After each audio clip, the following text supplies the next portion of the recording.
here, on the very rim of known space, justice is a long way away. Hello, my friends, and welcome to the Space Game Junkie Podcast. I, as always, am your co-host, Brian. Joining me, as always, is your co-host, Spaz. Hello. Your co-host, Julie.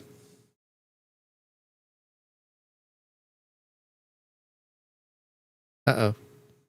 Julie? Hi. Oh. Hi. Hear my sound cut out for a second. Oh, no. Okay. Sorry. Good. I was worried about that. No, it's fine. It's fine. I was trying to bring up the video part of the podcast and it cut everything out. I hate when that happens. Your co-host, oh God, I lost the track of everybody. Thorsten, right? Thorsten? Hello. And then Jacob. Hi, Jacob. Boat. And David. Greetings. I got everybody, right? That's everybody. Okay. That's Hello. everybody. Okay. Hello, my friends. Welcome to the show. This week we are talking our favorite spaceship designs from science fiction, fantasy. I mean, not fantasy, but like movies, TV, video games, that sort of thing. Media. Yes. Popular culture. Yes. Media, popular culture, geekery. Whichever you want to do. Now because OBS is this great thing called a slideshow where you can load up all the images from one directory. But since I named them by person. Hello. Hello. Oh, Hello. nothing. I lost your audio for a second there, Brian. We did. Yeah. That's weird. I noticed nothing on my end. Anyway, so we gotta go in alphabetical order of the person who chose the ship, and so I'm B. We're gonna start with me. I would have preferred to go last, but whatever. So my first ship on my list, it's a simple one, but I absolutely love the Tardis from Doctor Who. It's a box. It's a box, I know, but it's the most powerful box in all the universe. Yes, but it's still a box. I know, but I that's one thing I kind of love about it. Like, you see this thing, and it's so unassuming. It's a box. How much damage can a box do? You know? Like, and inherently by itself, maybe not much. But it brings the people who do the damage. So It's only a box because its chameleon circuit is I know. It's Yep. the chameleon circuit's been stuck for years. And Donna was almost going to tell him how to fix it, but then had her memory wiped, and I'm still angry about that. I'm so angry about Donna. But yeah, I love the TARDIS. I love its simple design. It really makes you underestimate it and its pilot. You know, great aerodynamics. One of my favorite scenes, there's a scene in a Christmas episode where the Doctor is chasing a cab. It's like a car chase with the TARDIS. And I love that scene so much because you don't get to see the TARDIS like in flight very often. Most of the time it just warble, and it's there. You don't get to see it in flight very often. So that was a treat for me. So the next ship that I want to mention... Sorry if I'm boring you. Nothing. So, no, I know. I'm fucking with you. The next ship. Hi, Firefly. Yeah, the next ship I want to mention is Serenity. I love the look of this ship. I love how unassuming and homely it looks. Like, it looks like someone lives in this ship, honestly. And that's one thing I love about it, is it's got such a homely look to it. Like, I love how this is someone's house. You know, I do love it, except for the fact that it kind of looks like an overweight antelope. Yeah, a little bit. Well, now the engine section, perfect. The middle section, perfect. The neck up at the cockpit. What's going on there? Sorry about that. I like it, but it looks a bit silly. It does a little bit, yes, but I just love the. I honestly love how it looks. I love the design of it. Like, it's one of the ships where if I had to live on a ship, this would be one of the ones I'd want to choose, you know, because it feels very homey. So yeah, and I love how it's Like, if you've ever looked at the blueprints for this thing, it's fascinating because it's got such a focused design on hauling that it's just terrific. You know, such a great design.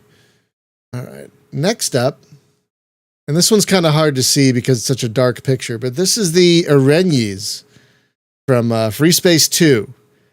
I couldn't get a better picture of it. I tried and I tried and I tried and I couldn't find a better picture of it. This is one of these special operation ships you get later in the campaign. It's an absolutely lethal ship, and it's probably the most lethal fighter in the game. And I just love how its design makes it look lethal. Like, it looks like a weapon being pointed at something. You know, even at the pixel, even at that pixel count, yes. Yeah, I apologize. This is the best picture I could find of the damn thing, but such a great design. One of my other favorites, my next favorite, is also from Free Space, the Hercules from Free Space 1 and 2. There was an updated version of the Hercules in Free Space 2. I didn't like it as much. It didn't like. I like that this thing has is more angular. I like how the original Hercules, it's just a meaner looking ship than the Hercules Mark II, I think. And I think that's why I appreciate it so much. I just absolutely love the Hercules. Probably my favorite fighter from the first game.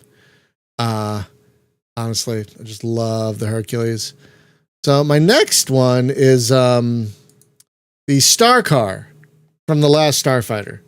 Now, I know a lot of people love the Gunstar, and I too love the Gunstar. Don't get me wrong, but rarely have I just seen a spaceship or something on a movie or a TV screen or any other screen and go, God, I want that right now, like that. The car? The car, because it Okay. flies and it flies and it goes at warp drive and it can take you anywhere. I love the design of it.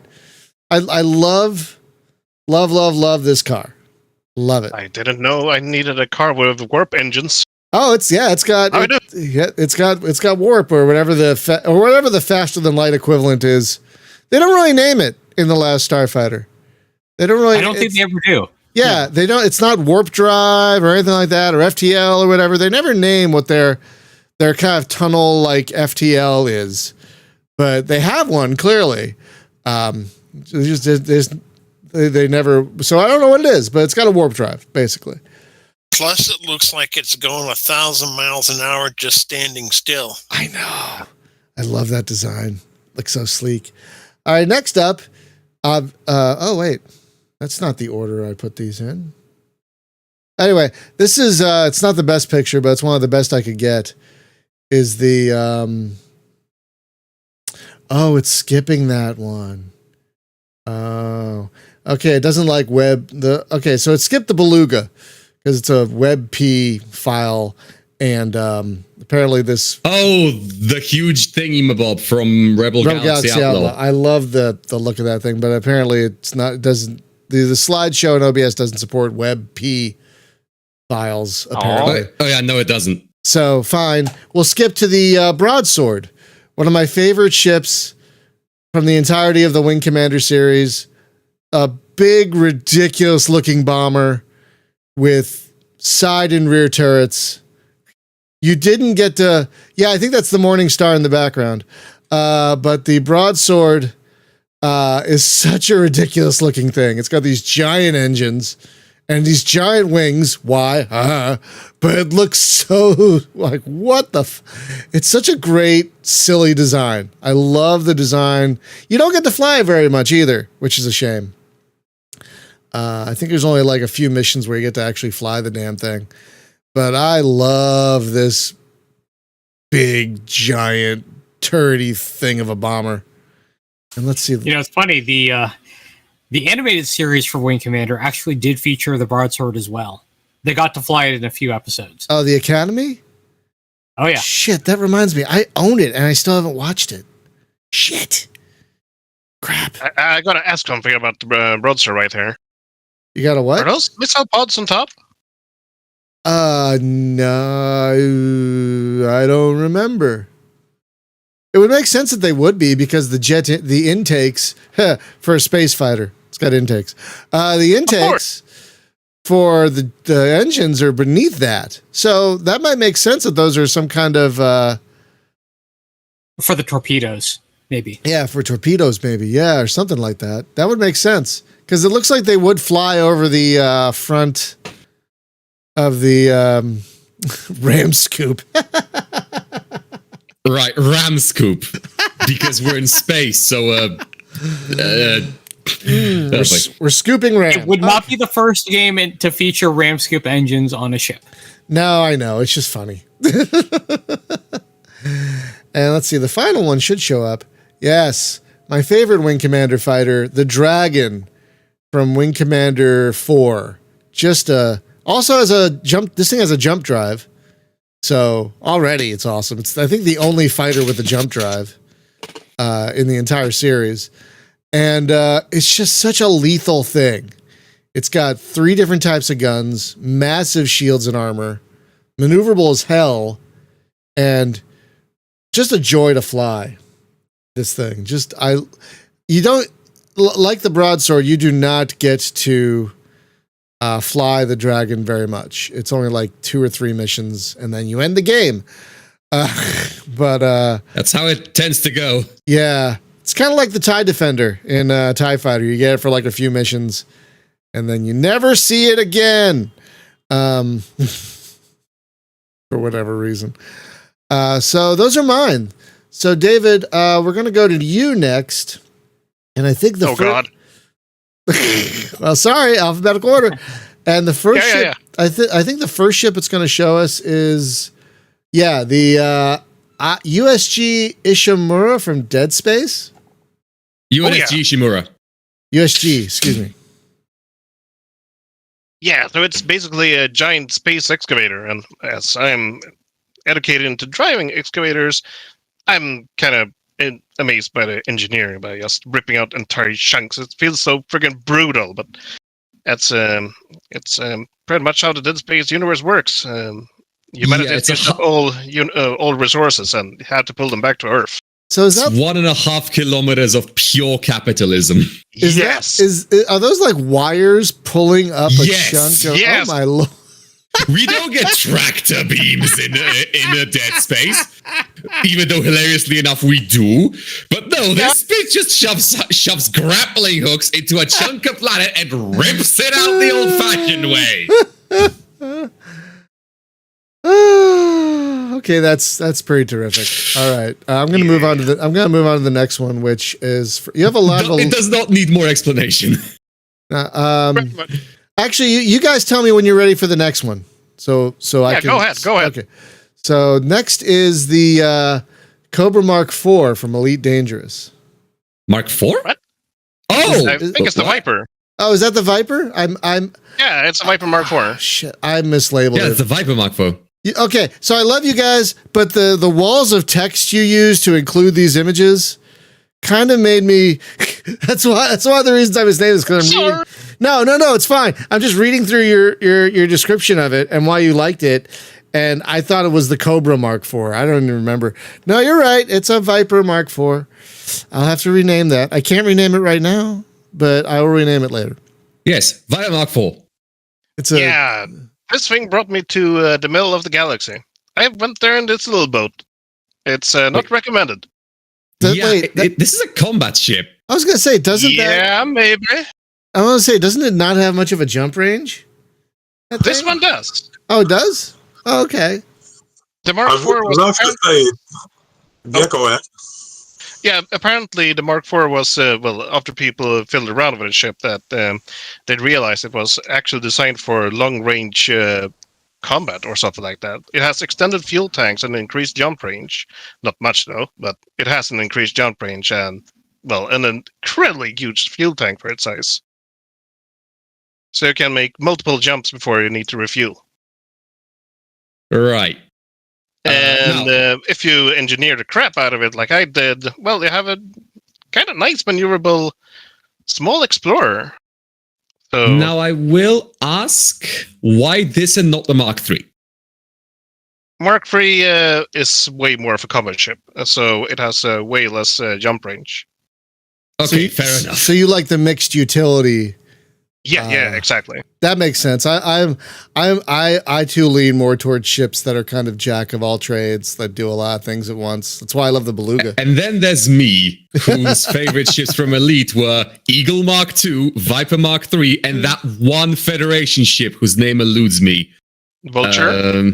Yes, the Vulture. Yeah. Vulture is a delight. I think David, you mentioned the Vulture. Yeah, I did. So let me know. Let me know when you're ready to move on to the next image. Yeah, go ahead. So the next image is the Farragut battlecruiser, also from Elite. Oh, that's a good one. Yeah, that's a mean looking ship. I've always been impressed with just how imposing that thing looks. I mean, it looks so frightening to look at. It really is. It's like, it's not pretty. It doesn't take any kind of attractiveness into account. It's all about utility. It's all about projecting power. It's just such a... You don't have to say much about it. It's just a friggin' Farragut. Yeah, it looks amazing. It is a lovely design. Yeah, I do love that thing. I will agree with you on that one. So, I don't really have any more comments about that ship because it's the Farragut. So, mind of us, go ahead. So, I'm not sure what these next three are. You were calling them fighters. So, yeah, we're going to go with whatever that is. I'm not sure what this is. There's going to be a little delay for you, obviously, but I don't know what that is. I think I've seen it before, but it's not. That's the Thunder Fighter. It's not a flyable ship, I know, but it is flyable. It is kind of. Yeah, kind of. Is it like? Oh, wait! Look how small it is. I didn't really notice how small it is, but look how tiny that is. Yeah. So they added fighters in the Horizons update, and along with multi-crew, and multi-crew was a huge letdown. But I gotta say, I enjoy the fighters. Oh, they can ruin someone's day if they're really just ignored. I didn't know that. So this is another fighter, I guess. This neat looking thing. This guessing it's a Federation design right here. This is an Imperial Fighter, yes. Yep, the DGU 97, I believe it is. And it's a little bit different from the Condor. It's all about maneuverability instead of survivability or offense. So it's very agile. And that's the Taipan. It's a weird looking thing. I got to admit. Yeah, here comes the Taipan, which was the latest fighter of the three of them, which was supposed to be the more armored one, the one with most survivability. And it also has plasma repeaters on its rogue loadout fixed, so that's pretty neat. All right, and let's see. We're done with the fighters, I believe. But so I enjoy the fighters. Well, this one has come up before, the Vulture. A very mean looking ship. One thing I love. That thing is beautiful. It really is. It's a love. I love how the cockpit is right in the front, not messing around at all, just right in front there. And it is such a mean looking design. Now this kind of undersells it because it's the default loadout with no guns on it. Yeah. But you can put big guns on that thing. You can put but it's a lot scarier with a pair of Class 3 autocannons. Yeah, I really tried to find pictures that showcased the design. And sometimes it was tough. But I thought this one at least showcased what a really lovely ship it is. Truth be told. Yeah, and it can really punch above its own weight class, which I really like. Yeah. Yeah, the two lone hardpoints makes it very hard to find a fun loadout to mess around with. But yeah, the damage you can dish out with this little thing, and then the punishment it can receive as well is kind of breathtaking. Yeah, it feels like most of the ship is taken up by a power generator and a shield generator. Yeah, pretty much. All right. So next we have this is from Homeworld, and it's a support frigate. Yeah. It's that lovely little thing. Oh, Jacob knows about it. Yep. As do I. You get to it was used. Okay, so in the remake, it does nothing because they removed the fuel system. In the original homeworld, it refuels fighters And repairs them. Yes. Now the fuel system was kind of a gimmick, and most people didn't miss it too much. But the ship itself, gorgeous. Absolutely. That is a great little design. I have to admit, I really do appreciate it. It's a plank with it's a plank with a like almost a cargo container beneath it. It's so boxy. Are those guns on the front of it? Yeah, it has 2 guns. It's Okay. not much to It's not, defend itself with. it's not completely defenseless, but It's defenseless. like basically, I can imagine these are the sort of guns that can like annoy a scout craft on a good day. So yeah, it depends on fire support. all right. But yeah, I Which really it can enjoy bring that its own. design. Yeah. Okay. And well, I guess we can go on. So now we have the hero ship of Descent. I believe it's called the Pyro GX. Pyro GX. Yeah. So well, when I was a little kid, when I saw that outro sequence every time I completed a level, oh man, that was some friggin' feels right. Holy crap! Is that the one where yeah. it's flying through the tunnel as the tunnel is Yeah. yeah. It's the Death Star exploding every goddamn time. Oh, that's great. Yeah. That is a great one. And I guess it was also the pirate that introduced me to the love of 6 Degree of Freedom shooters. Even though I don't play too bad out of them, so I should play more of Descent. Yeah, That new that one you were playing the other day, Descenders, isn't that really good? Desecrators. Yeah, it's really good. Desecrators. Yeah. That one's- Level design. Level design needs to have some love put into it because the levels are looking really bland. Yeah. But Well, it got the gameplay so friggin' well done. I think because they're procedural, they're focusing more now on getting them to work properly first, which makes sense. Yeah. And they work pretty well. We're talking about a game called Desecrators, which is like procedural Descent, basically. And it's really, really good. Okay, what's the next one? So this is the fighter from R-Type, I think. What the hell is this? Time? Yeah, the Concert Master. So when the first R-Type final came out, you were able to research different ships. Normally in R-Type you have one ship to mess around with. I guess the first one was R-Type Delta, which introduced 3 different ships. And in R-Type Final, you're able to finally research a whole line of different ships, all having different purposes and, designs. One of them being the laser line. The Concert Master is the last evolution in that line. So by increasing the power of the laser, it's not a cannon on top, it's a laser. It's a giant friggin' laser. They have increased the mass due to all the cooling equipment and stuff. So it's not very agile, not very tactical weapon, so to speak. And some pilots in universe are neglecting this crap because the laser is just a freaking laser pointer. You don't need to aim with it; just point it. But So, that's what some of us want, though. That's what some of us. Yeah, that's a big freaking laser. It's pretty much a freaking A10 laser, pretty much. Let's just say that. I dig it. What a crazy ass design, but I dig it. And the next ships are from R-Type Final 2, I believe. I think it's a boss ship. I think you have 3 pictures of it. Yeah, I tried to find a good one for that one.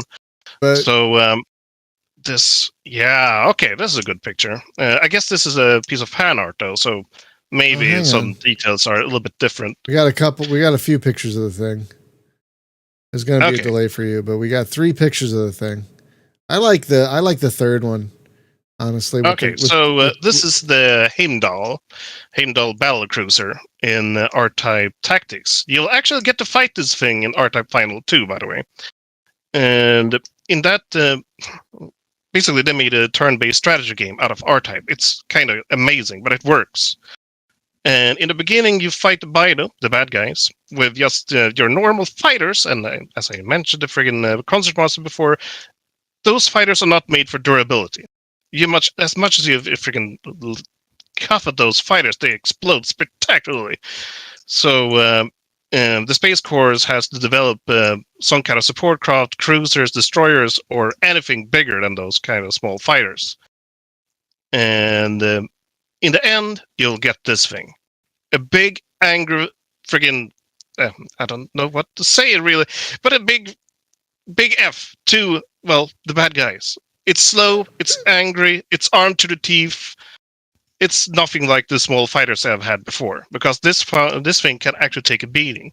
And those 4 barrels at the very front of the ship there, those are 4 upscale lasers of that concert master I showed before. Oh, geez. So those are some big-ass powerful lasers at the very front.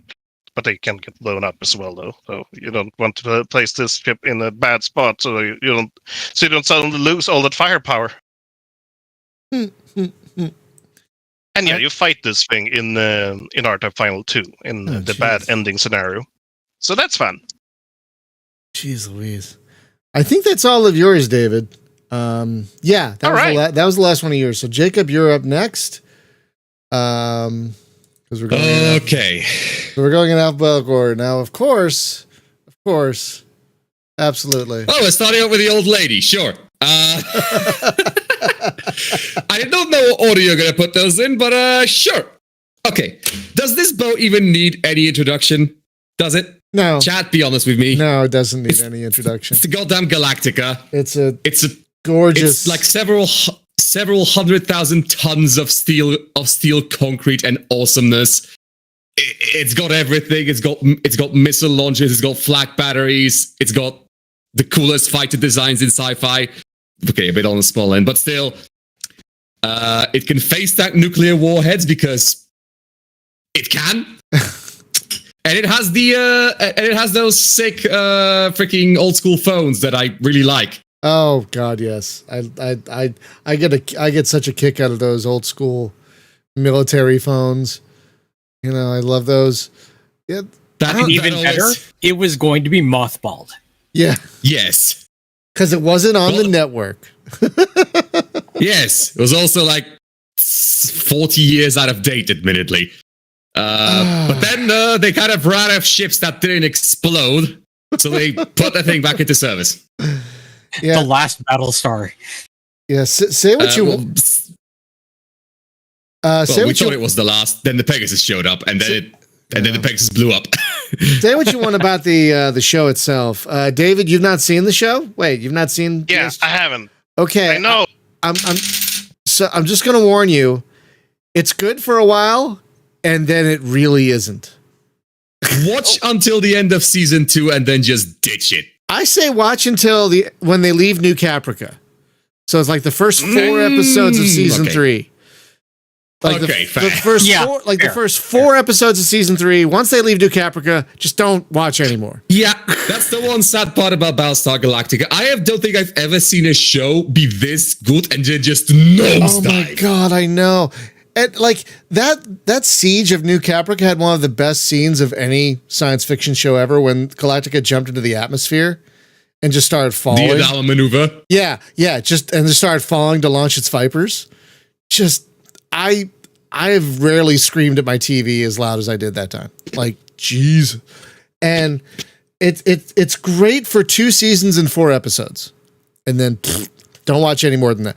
Complete nosedive. There are some good ones after that, but it's not worth watching the rest of it. It really isn't. And it's all and they're not standalone, so you'd have to watch the whole thing, you know. It's all so, which is unfortunate. I don't want to be too negative about it, but yeah, it's unfortunate. Because the first 2 seasons were so good.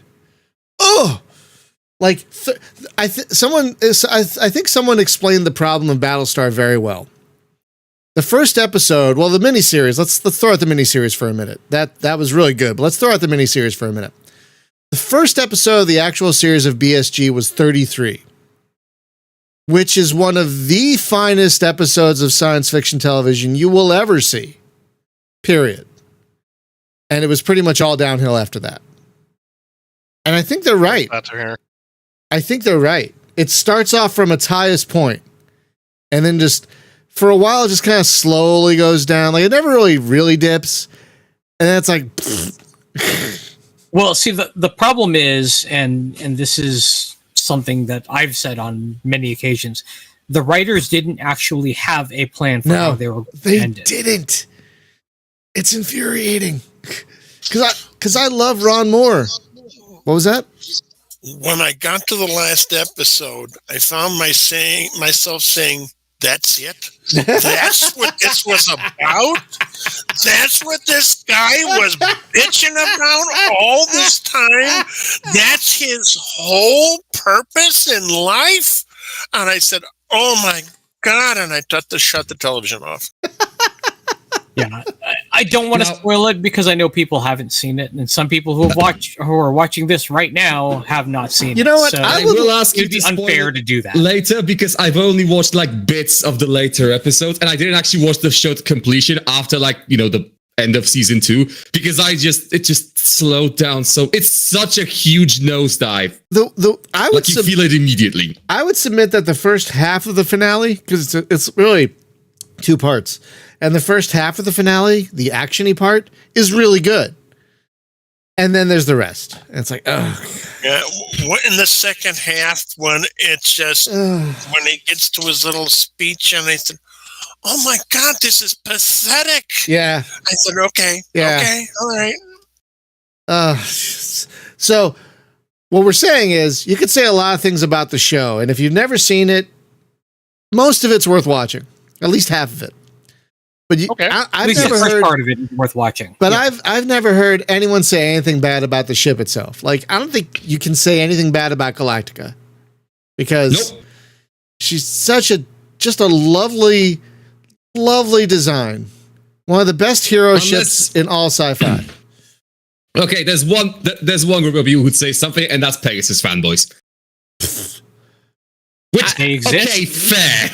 They exist. I guess, but I don't understand those people. I'm not gonna. I mean, I like the Pegasus, sure, but I don't think it has anything on the sheer brute beauty of the Galactica. Honestly.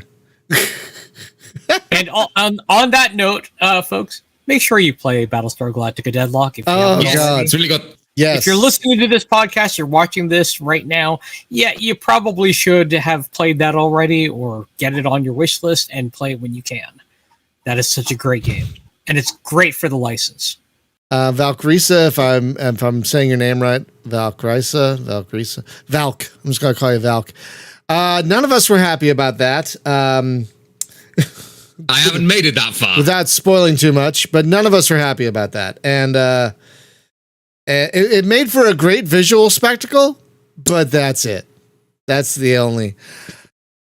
Okay. Well, it also ended up being true to the original series. That's true, because in the original series, the Pegasus also was sacrificed. David, have you seen the original series of Battlestar Galactica? No, I have not. Okay, I would watch that first. The one from the 70s or something? Yeah, that's worth watching. I would watch that first. I think 1, it holds up, and 2, I think you'll have a better appreciation of what they kept and changed from the original. So, also, you find it really on that funny. note, though, just avoid Galactica 1980. Yeah, I was just about to say that. Do not watch Galactica 1980 ever. Just never. That was horrible.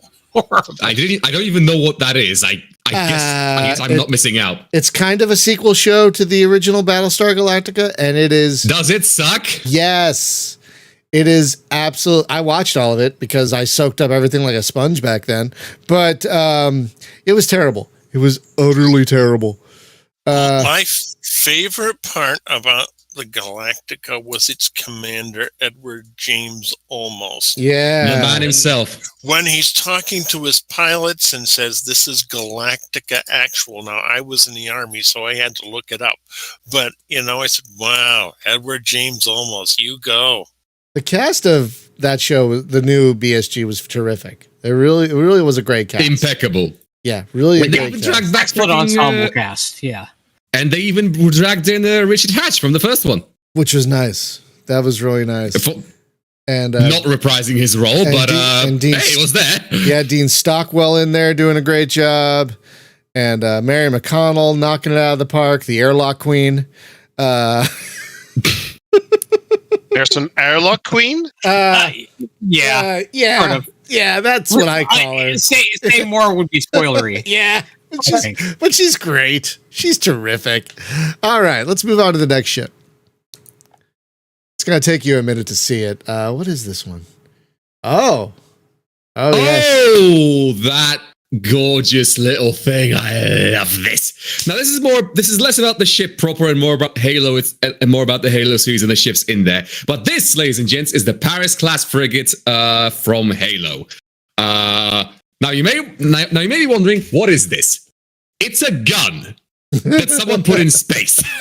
Yes. In short, what happened is Earth was invaded by a bunch of pissed off aliens with laser guns and plasma and all kinds of nasty fancy tech.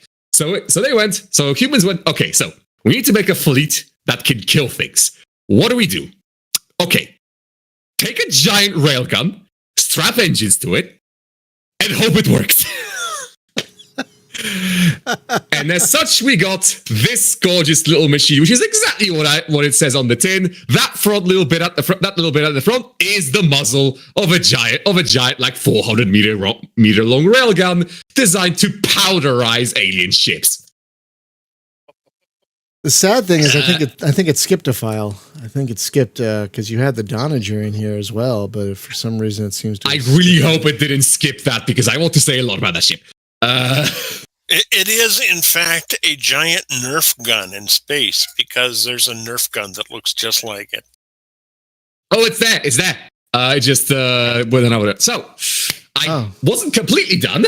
So but sure, we can carry on. Well, I'm looking at the order of the files here, and so it's showing this out of order for some reason. I apologize.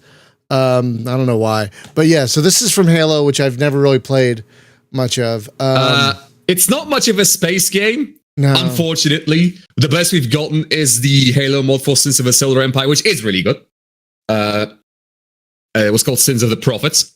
But the actual ship designs in Halo and the amount of effort that went into them is amazing. That is a beautiful ship. That is a really. I'm gonna start looking up ships from Halo now because I do love that very militaristic, very focused. It's like you look at this thing and you know what it is. It's a big military ship. And if you had not told me that it was built around a gun, I would have guessed it from the design. That's built around a big gun. It's like the A-10. You take a big gun and then you design a plane or a ship around it. Exactly. Yeah. Now, I know the Halo fans in chat, all like two of them, I imagine, are going to be really mad that I didn't pick the UNSC Infinity. Now, I love the UNSC Infinity, but I think it looks kind of dumb. It's cool in terms of like power output, but it's kind of just a giant Toblerone with engines on it. I do love Toblerones. Don't get me wrong. I am a fan of those. It is really fun to like imagine, but in terms of like my favorite design from Halo, no, it's just kind of a brick. Which I like bricks, admittedly, but I like this brick more. This is a terrific brick. I will totally agree with you. Speaking of, next. So next is the one that should have come previously, but this is also this, ladies and gents, is the MCRN Donager from The Expanse. As per usual, also a jump-off point to talk about all the other ships in The Expanse. Okay, David's calling me out about the Pillar of Autumn, and kind of the same issue. It's very triangly. Again, I love it, but not as good as the Paris, visually.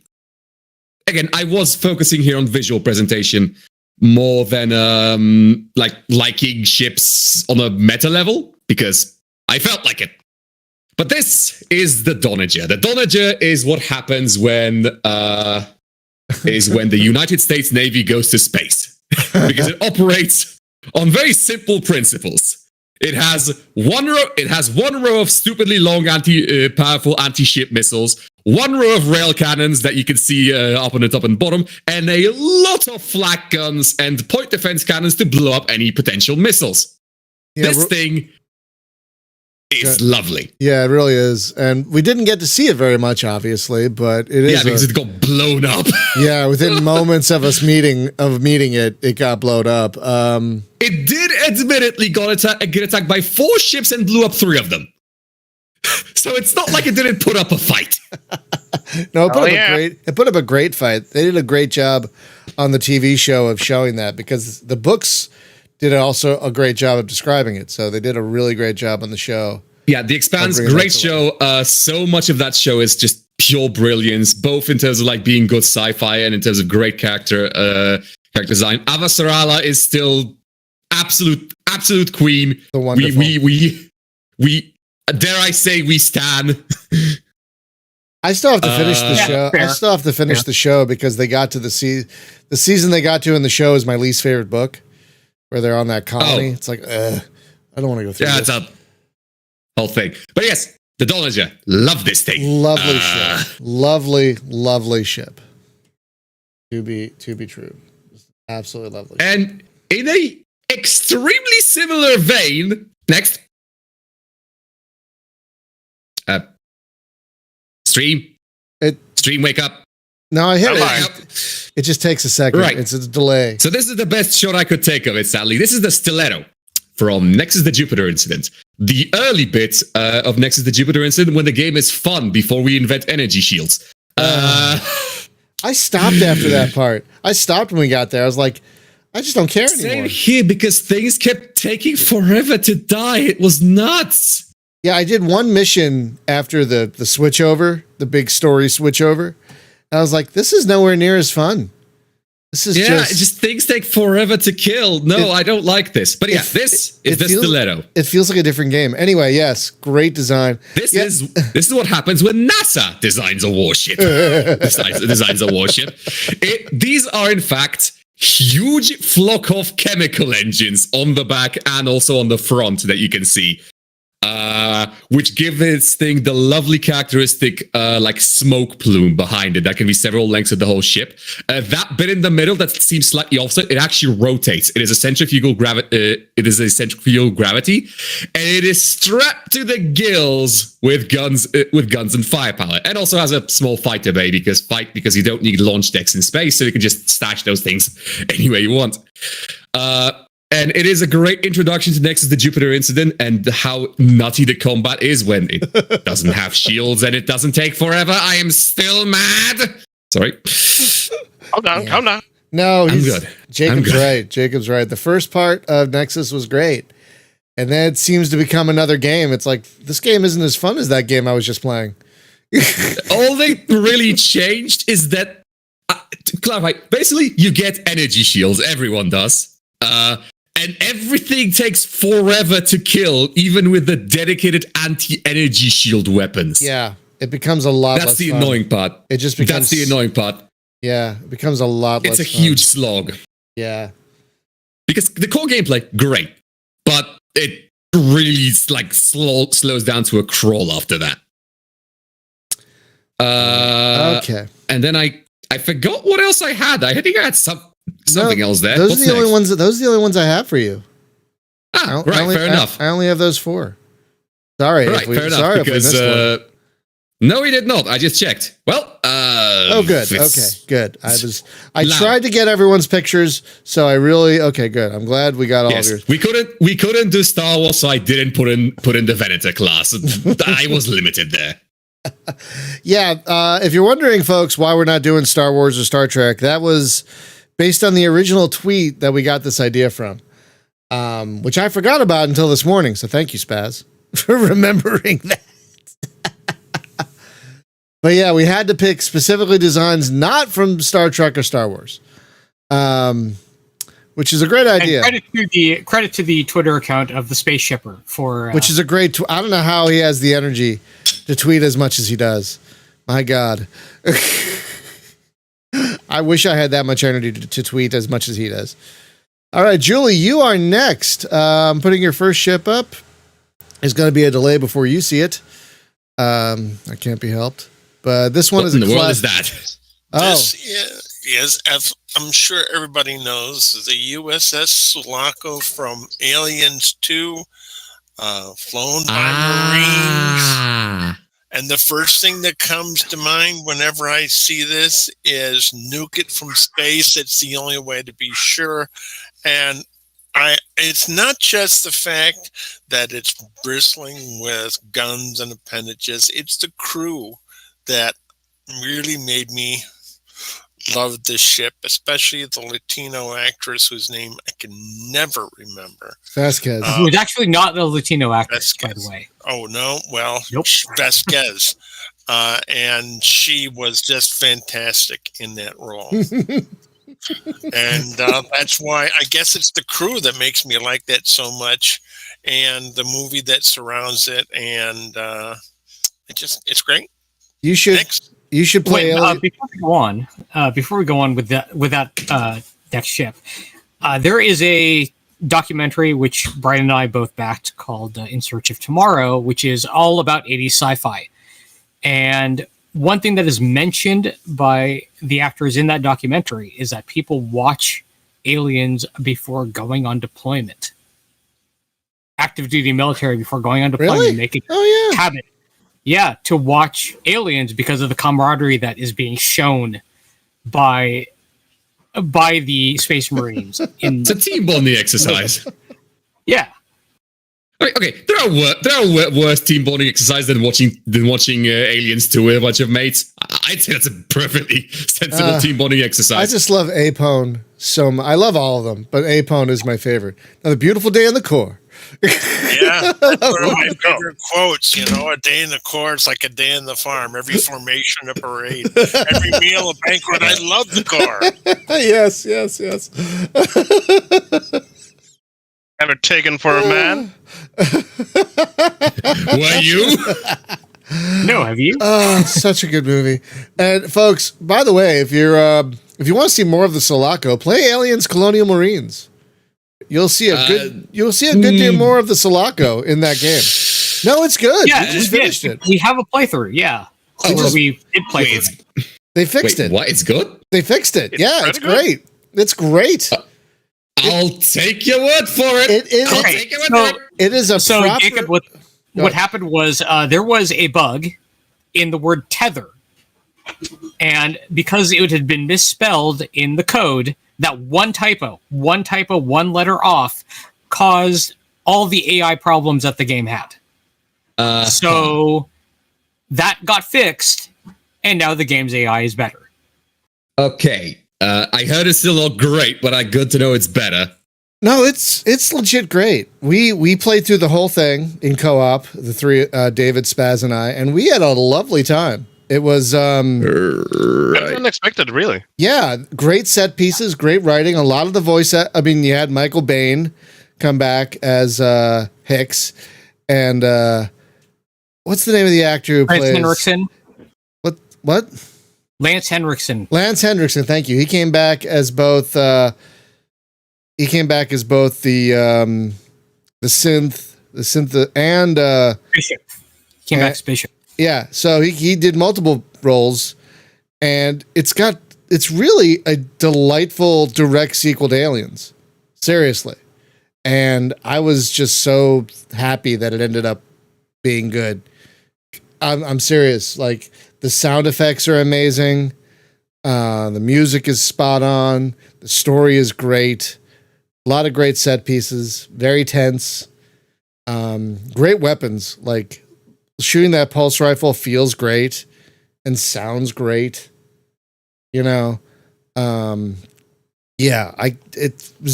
we were surprised, very pleasantly so, at how well it turned out. Can easily recommend it on sale at this point. And it goes on sale fairly regularly. So yeah, if you want to see more of the Sulaco, go play Aliens Colonial Marines. Really good. Anyway, shall we move on to the next one, Julie? Yes, please. All right. It's gonna take. There's gonna be So, folks, there's a slight delay between me putting it up here and the stream and my co-host seeing it. This is the Sharon from EVE Online, and I played EVE Online for 6 years until Hulkageddon came along, and I got tired of the gankers, and I would just love the industrial part of the whole thing. And I said, well, while it's good for industry that you're blowing everybody else up, I just get tired of all the PvP. High-sec space was no longer safe. And what I liked about the Sharon is when I first logged on, it was this flying out of the space dock, and it just kept going and going and going. And I said, I want to fly one of those. But what would happen is it would hold huge amounts, and it's a freighter, and that was the whole point, just to go from space trucking, but what would happen is people would trap it at a space gate and then blow it up, and it's a mighty expensive ship to have somebody blow it up from under you just because they're bored on a Sunday.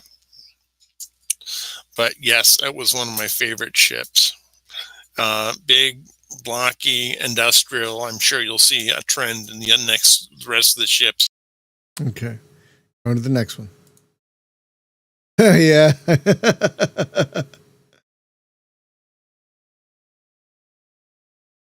This is one of my favorite industrial ships of all time. It's called an Orca. And what I like about this in EVE Online, it's like a mobile base. You can have your other ships inside this ships, your mining ships, everything you need. You just fly around space. Somebody bothers you, you just pack up your old kit bag and move to another system. So it's just a flying industrial base. And it takes a bit of time to learn how to fly this. And the last time I was using this is when we were playing in a wormhole, and even in a wormhole, people came to get you. But before then, it was great fun, and that's what it is. That's why I liked it. Sounds delightful. All right, gonna move on to the next one. I really like this one. Oh, this is from No Man's Sky, and I understand why it got a bad rap when it first came out. And the guy who owned Hello Games, just depending on who you believe, he just got excited and bit off more you can chew. But what I like about this space freighter, about the design, it's a drone style freighter, but it looks like a diesel engine in space. And, yeah. and that's why I like it. And recently in the game, they've redesigned the interiors. You can build it out like you want it. And it too, like the Orca, is just a mobile base in space. You can just design the interior how you want. You don't even need anything on any planet anymore. Just fly through all 256 universes with your fleet behind you. And I guess that's why I like the design so much. That's one of the smaller versions of the Sentinel type, actually. That's just the 3 sections in the middle. That's one of the smaller ones. There are ones that have a lot more than that. Oh, really? Well, it's a matter of trying to find the best picture I could. Oh, yeah, of course. Fair. It was hard to find some It was hard to find pictures of some of these. Oh yeah, this is a good one. Little delay, but there. Yes. Yeah. This is in No Man's Sky as well, and it is. Yeah. Which is great. Wait, and, what? Yes, I got it for free, and it's one of the little ships that follow you around, and you can send it out on missions. And it was something, a tie-in with obviously Mass Effect, but the Beachhead Expedition. Yeah, I like this ship also because it was really is, well, it's a mobile home, right? As well as, and the thing behind this is my friends all blasted Mass Effect, and they said, "Oh, this is a horrible game. It's a horrible game." Just like with Hello Games, No Man's Sky. And when I started to play it, I said, "Well, I don't see any of the problems." And they said, "That's because you always wait till all the problems are solved." And I guess that's why I like it. It's because it's a mobile home, and I like all the characters that are inside it, and I just love the design, and it's great. And I love the game. And at one point, I said, if Commander Shepard has to die, I'm not going to play the game. And somebody fixed that. All right, and there's Right, for the extended cut ending of yeah. There's one, and you have one more, Julie, which is an iconic ship that I think everyone will recognize. Yes. Oh yeah. How can you not like the Battleship Yamato from the anime of the same game? Now, granted, I was in the Army, but the first service I tried to join was the Navy. And the only reason I didn't end up in the Navy is because I'm partially red-green colorblind, just enough so that I couldn't distinguish the two lights at the end of the flight deck. And so yeah, that's bad. Oh gosh. And so I joined and they said, "Oh, well, we'll take you if you've got an MBA." And I said, "What do you think I'm joining the military for? To get my grad school paid for?" So I took the test for the Army, and they said, "What do you want to do?" I said, "Really?" I said, "Yeah, anything." They said, "You'll pay for my education." I said, "As long as you're in, we'll pay for as much as you want to go through." I said, "Even a doctorate?" They said, "Even a doctorate." So I got them to pay for 2 master's degrees. And but all the same, it's the whole thing of, flying Battleship, and I wasn't even a real big fan of the anime. I just loved the iconic ship. So, and that's, like I said, flying Battleship. And it even carries fighters. Yeah. Which a lot of battleships don't. All right, Spaz. It carries a lot of things. It carries the whole show, basically. Well, it's kind of like a Battlestar. It's actually kind of like a Battlestar in that it has a big gun. It has a lot of fighters. It has a lot of guns. It's got a lot of everything. It's kind of the point of it. Exactly. Such a mean-looking thing. I love it. All right, Spaz, we're up with you now. Not sure what this is. You also included a movie. Did you want me to show the movie? Yeah, it's a okay, GIF you can use. So this is from the anime Starship Operators, based off of a light novel of the same name. This is the Freedom Guard ship Amaterasu, and it is a medium cruiser. That horseshoe-shaped design in the front is actually a cowling that holds the plasma cannon. Oh, geez. Which has a long range. Yeah, all the combat done in this series is long range. And this thing is devastating. And one of the things that they really nailed with the whole ethos of this series is that one hit can be fatal to a ship. Another thing they nailed is that it's very hard sci-fi. Heat is a problem. So ships can die just as often to overheating as they can to combat damage. Makes sense. Starship Operators it's a wonderful anime. It released in 2005, and even for its time, it had great animation. And the basic plot is that there is a group of military cadets who are on this ship, the Amaterasu, and their planet gets invaded by another planetary nation. And then they decide to go on a guerrilla warfare campaign. But of course, that requires money. So they team up with a TV network, the Galaxy Network, as a sponsor. Oh, you got me to watch that one. I remember that now. Yeah. Yeah, so they get the Galaxy Network and Galaxy Network as a sponsor, basically turning their lives into a reality show, with war being the backdrop of it. Oh, And there are seems a bit prescient. there are political machinations and lots of plots behind the scenes. Varying governments who are trying to use the situation of the crew on that ship for their own motives. And saying more would be spoilery, but it's a really great, underrated series. Can you link the series in the chat? Someone asked which series that was. Revolver Ocelot asked what series that was. So. I'll pull up a link. Yeah, give me a moment. Thank you. All right, so I'll cycle to the next ship, which, of course, we love this thing. I can't imagine a sci-fi fan who doesn't love the Gunstar. This particular from the ship. last Starfighter. Yeah. It's such a classic. Such a classic. And it's funny you say that, because in the 80s it did not feel like a classic, but it's almost 30 years old. No, 40 years old. God damn it. By the way, thank you, David, for linking that. Son of a bitch, it's almost 40 years old. God damn son of... Okay, I'm all right. I'm okay. Calm down, Ryan. Calm down. I'm okay. It's older than it's all right. It's almost 40. Oh my god. And it was one of the first movies to use fully CG sequences. Yeah. Yeah.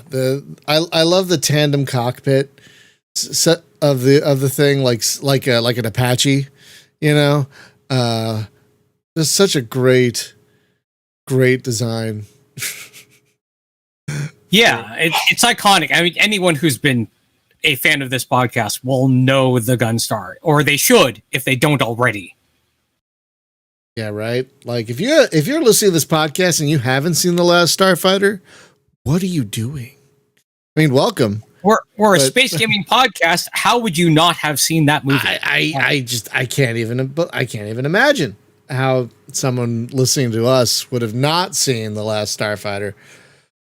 But I don't know. There could be one or two out there. It's an old movie. Oh god, I'm all right. Well, I'm okay. Well, one of the things that's great about this ship is that it can actually fire in every direction. Yeah, it's got that full 360 degree. Yeah, there are multiple turrets, and so whenever the gunner is looking at whatever target it is, only the relevant turrets that are facing that direction will fire at it. Right. Yeah. Yeah, I saw this in the theater back in the day, like 12 times. And god, Such an elegant design. It's a big ship, surprisingly big for a fighter. It's huge for a fighter. It's like 2 or 3 X-wings, in size. It's a huge fighter. It's massive. But it's got that full 360 coverage, and it's also got whatever the FTL of Last Starfighter is called. It's got that. So yeah, and it's no surprise, based on just the power of one prototype experimental design, because it was heavily modified, that the opponents of the of the movie decided that they needed to kill off all of the pilots and destroy all of the Gunstars in their hangar before they could do anything. Because one of these took out their entire fleet, basically, just one. And that explains why there were so few of them to begin with. They didn't need more. Yeah. Or at least so they thought. They were. I really hope that sequel happens. I really, really hope that sequel happens. I would love. Last I heard, it is still in development, and Gary Whitta is still on it. Yeah. So if you're not familiar with who he is, he was one of the writers on Rogue One, actually. Book of Eli, another great movie as well. Yeah. Another great movie. Are you ready to move on to the next one? Oh yeah. All right. It's time. This crazy ass thing. Yes. Oh, Its arms are aircraft carriers, you guys. Well, one is. This is the SDF one. Yeah, this is the SDF one from Robotech, and of course Macross, which is the original series it originated from. Yeah, it actually hosts an entire city within its hull. Oh my God. It has an aircraft carrier, the Prometheus, attached to its left arm. It has the landing ship, which is semi-submersible, called the Daedalus, attached to its right arm. It carries hundreds of mecha of varying types, both transformable and not. And it also has those two shoulder-mounted cannons, which, when moved down into a forward position, can fire a very, very powerful cannon. And it also looks cool. It also looks cool. It also has factories in order to build more mecha. Oh my God. This is the big friggin' thing. Overkill. It is, yeah, it's a space battleship. It's about 1.2 kilometers long. Oof. And it also transforms, by the way. This is its combat mode. For its cruising mode, it's in a horizontal position. And there are many, many games that have been made in this franchise. Most of them have been in Japan only. But and most of them do not let you actually use the SDF one, but still, it is a gorgeous, gorgeous design. I had a terrific toy of this back when I was a kid. It was a die-cast. I have the Matchbox version of this that was released back then. I still have it. Does it like turn into a Mack truck or something? No. It's cruising mode. Unfortunately, I didn't get a picture of the cruising mode to add to the list, but its cruising mode is basically a horizontal version of this with the feet being its engines, its main engines. So when it needs to move fast, it transforms into the cruising mode. And when it needs to fight, it goes into this mode. So kind of like Superman, only giant and huge and robotic and deadly. In its travel mode. Yeah. It even features 3 pinpoint defense barriers that can basically deflect all fire. It's very, very dangerous. Yeah, David's got a picture of it there. Yep, that is the cruising mode. Yeah. That's in the Discord, and you could be able to read that link as well. See, that's not Superman at all. That's really cool. It's a great ship. It's one of the few things I remember about Robotech back in the day. All right, next one. Yep. The time? Yeah. I'm waiting for it to come up. Yeah, there's going to be a slight delay between you seeing it and me seeing it and you seeing it. So yeah, my namesake ship. This is the SPZ, which is found in Rebel Galaxy Outlaw, and I have to admit that I did have some influence in its design. I designed its weapon capability and loadout. So the idea of the dual turrets, one on each side, and the center line gun and missile launcher, that's all me. The rest of it, and the paint job for these pictures, that's mine. But the credit for the actual design of the ship, putting it all together, that goes to Howie Day, our friend of the show, who implemented that in the game for me. We're big fans of Howie Day. That's great. It's part of your 15 minutes of fame. Hey, it's the only game in which I have a ship named after me and people can actually fly it. So there is that. It's a great ship. It's a tough little. It's a tough little ship. Little. It is a tough little ship, despite its what seems like it might not have a lot of firepower. Just 2 turrets and 1 main gun and 1 missile launcher. No. If you use the ship right, you can do amazing things with it. Yeah, because it's small and hard to hit. So if you pilot it well, you're not going to get hit very often. It's just a really lovely little ship. Oh yes, yeah. Right. It has to be one of my favorites. It just not just because I helped design it, and not just because it's named after me, but because it is elegant in its own way. Right. And best of all, you can fly it on Switch.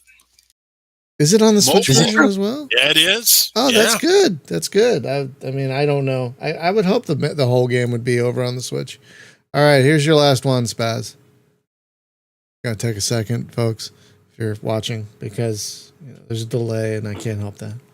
Okay, now this is the White Star from Babylon 5, and it is all-star cruiser. Surprisingly enough, despite you can't tell scale-wise, but it is a cruiser. It has one main gun in that center nodule, and pulse weapons on its wings. It also has a bioengineered hull that learns from combat. And as it takes damage, it learns how to deflect damage better. So in its initial engagement, it will probably get hit pretty hard. But over multiple engagements, it becomes stronger just from experience, literally experience, because it's a bioengineered hull. It's partially alive and self-repairing. So this is in Babylon 5, not that other show, that Babylon 5 spinoff? No, this was introduced within Babylon 5, and originally you only have just one of them.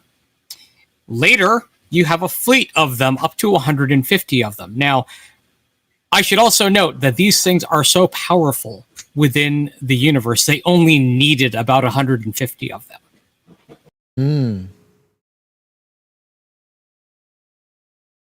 Because I always get it confused. What was the? I mean, 150 ships is a lot, though. That is a lot. Considering they only needed 150 ships to maintain the alliance that they formed toward the end of the series, yeah, that says a lot. Because even just one is acting as a police force of sorts for an entire sector. What was the spin-off show that had a similar looking ship? What was that called? Oh, there was Crusade. That's the one. Yeah, I always get it confused with this thing. I always get the ship in that show confused with this one. I don't know why. It's kind of gruesome looking, really. It reminds me of a bird's skull. A little bit, yeah. I could see that. I could totally see that. I think those were all of yours, Spaz. I think. So now we're going to move on to Thorsten. You ready, buddy? Yeah, of course. All right. Before I start to speak, it's I mostly concentrate on ships in computer games and don't add any of TV shows or from cinema. Honorable mentions, of course, are the Rocinante from The Expanse and the Star Furies from Babylon 5. So let's start. The first one is, of course, the battlecruiser from these battlecruisers 3000 AD. And for me, it's the perfect designed warship for independent missions. It got landing ships, it got 4 fighters, and is very well armed, but not too overpowered. And again, I think it's one of the best ship designs out there, in my opinion. But that's for everyone else. Okay. Yeah, the designs are great in Battlecruiser. All right. Yeah. The classic, the OG, as it were. The Cobra Mark II. I had to include this one because it's the same for me as a Serenity for you, Brian. It's like a mobile home. It's which you can customize as much as you want, and I had to include it. And there's also the fact that it's it's pretty much based on the Scout in the Traveler RPG. Oh, I didn't know that. I like that. Yeah. Okay, up to the next one. I just wanted to say, I think I had my most fun in Elite Dangerous flying this ship, the Cobra Mark III. I think that was my most fun time in the game. So yeah, next one.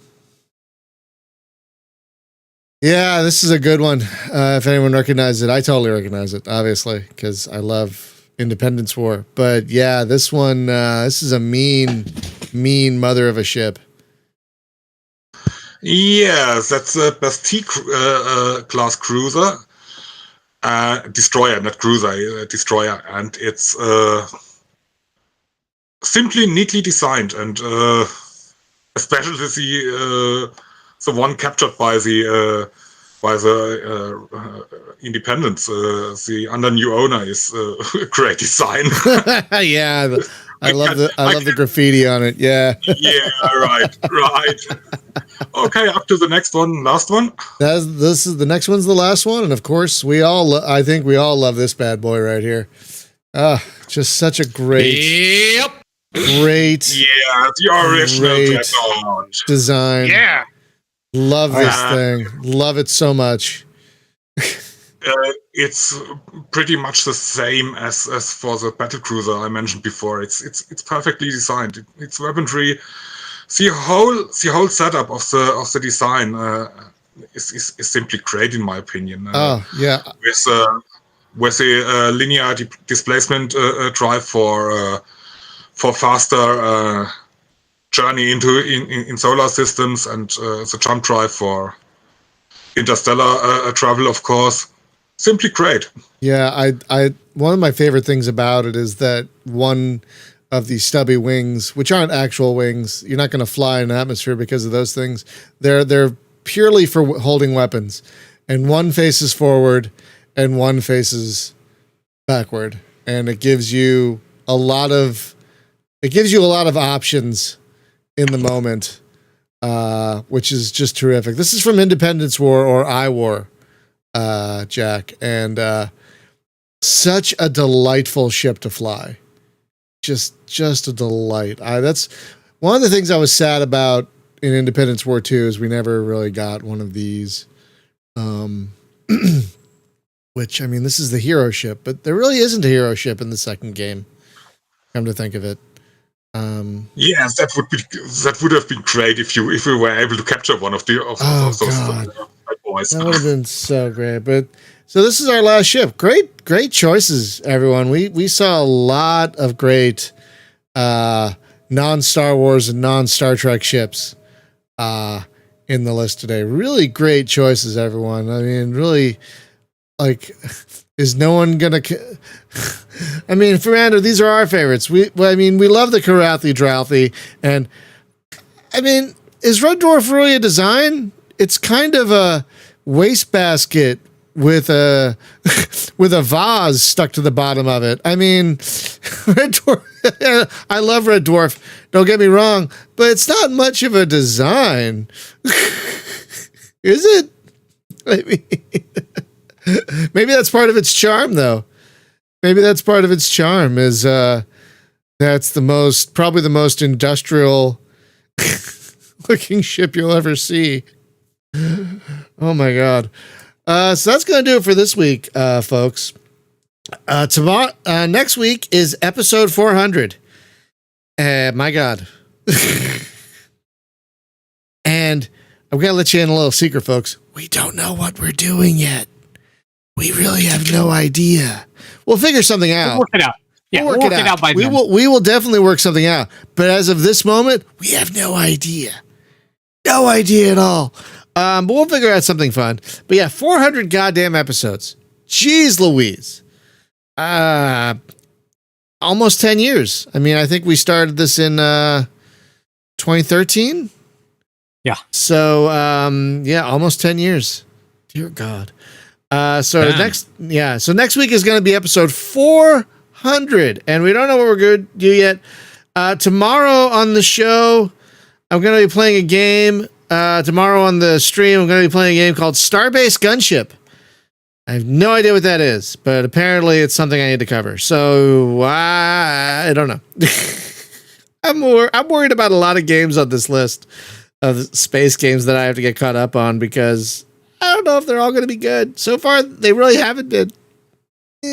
Well, some have been, but some like For the Warp was probably the best in this new round of covering space games.